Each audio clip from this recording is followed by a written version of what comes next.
മോളെ പാടിയത് ഇവനാണ്, ഇവനൊരു പൂ കൊടുക്ക്. എത്ര സുന്ദരിമാരുള്ളതാ, ഒരു പൂ എനിക്ക് തന്നൂടെ?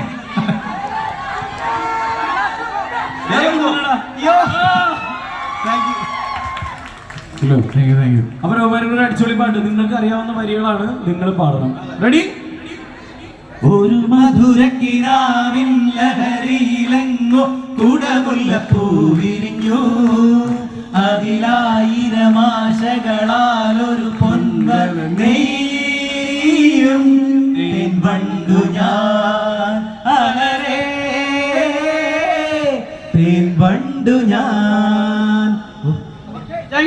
ഞാൻ കണ്ട ലോ കോളേജ് പിള്ളേർ 83 ഇങ്ങനെ ആയിരുന്നില്ല കേട്ടോ. ഞാൻ ഇവിടെ വന്നിട്ടുണ്ടായിരുന്നു 83, 84 ഭയങ്കര എനർജറ്റിക് ഉള്ള പിള്ളേരായിരുന്നു അന്ന് ആ കാലത്ത്. ഈ ഗ്രൂപ്പ് ഞാൻ സമ്മതിക്കാം, ഇവരാണ് ലോ കോളേജ് പിള്ളേർ. ബാക്കി പുറകിലിരിക്കുന്നവര് ഈ കോളേജിലുള്ളവരാണോ? ഇങ്ങനെ അല്ല റിയാക്ട് ചെയ്യേണ്ടത്. ഞാൻ ആക്ച്വലി പേടിച്ചിരുന്നാണ് ഇങ്ങോട്ട് വരാൻ വേണ്ടി, അറിയോ? ഞാൻ പറയാം എന്തിനാണ് എന്നെ കൊണ്ടുപോകുന്നത്. കാരണം പണ്ടത്തെ ഒരു അനുഭവം ഉണ്ടായിട്ടുണ്ടായിരുന്നു എനിക്ക്. ഞാൻ പറയുന്നില്ല എന്താണെന്നുള്ളത്. അയ്യോ നാടകൻ. Anyway thank you very much നിങ്ങളുടെ ഈ ഹാർട്ടി വെൽക്കമിന്. ബാഡ് ബോയ്സിനെ കുറിച്ച് ഒന്നും പറയാനില്ല, നിങ്ങൾക്ക് എല്ലാവർക്കും അറിയാം, സിനിമ കണ്ടവരും.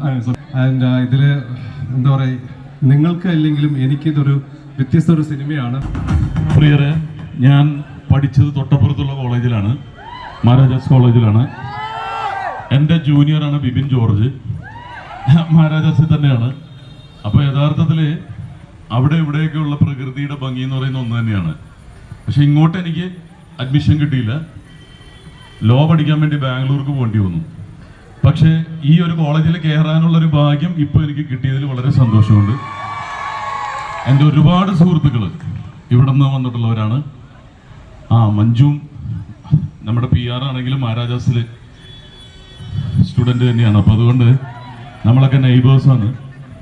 അപ്പോൾ ഇവിടെ ഈ സിനിമ എന്നും പറഞ്ഞ് ഇങ്ങനെ തള്ളിക്കൊണ്ടിരുന്ന നിങ്ങൾക്കും ബോറടിക്കും. കാരണം ഈ ഒരു സിനിമ നിങ്ങൾ തിയേറ്റർ എക്സ്പീരിയൻസ് ചെയ്യേണ്ട സിനിമയാണ്. ഇതിൽ ഫൈറ്റും ഡാൻസും ഇതിൻ്റെ ഒരു എക്സ്ട്രാവഗൻസ് എന്ന് പറഞ്ഞിട്ടുണ്ടെങ്കിൽ തിയേറ്ററിക്കൽ എക്സ്പീരിയൻസ് ഉള്ള സിനിമ തന്നെയാണ്. Full on എൻ്റർടൈനറാണ്.